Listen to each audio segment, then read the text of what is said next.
மனுஷரை நம்புவதை பார்க்கலும் கர்த்தர் பேரில் பற்றுதலாய் இருப்பது. ஆமா, தயவுசெய்து மனுஷன் நம்புறத விட்டுருங்க. இயேசு ஒருவரே உனக்கு நம்பிக்கையா இருக்கட்டும். இல்லைங்க சொல்லுவோமா? இந்த உலகத்துல வாழ்ந்து நம்ம கடைசி வரைக்கும் மறிக்கிற வரைக்கும் இயேசுவே நம்முடைய நம்பிக்கையா இருக்கட்டும்.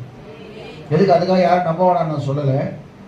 மனுஷன் ரொம்ப நம்பக்கூடாது, யாரும் ரொம்ப அதிகமாக அன்பு வைக்கக்கூடாது, யார் மேலே அதிகமாக நம்பிக்கை வைக்கக்கூடாது. காரணம் சொன்னால், நாசிக சுவாசம் உள்ள மனுஷன் நம்புவதை பார்க்கணும் கர்த்தர் பேரில் பற்றுதலாக இருப்பது நலம். எரேமியா புஸ்தகத்தில் 17ஆம் அதிகாரத்தில் 5-8 வரைக்கும் வாசிக்கும் போது எரேமியா தீர்க்கதரிசி இப்படி திட்டவட்டமாக சொல்றார்.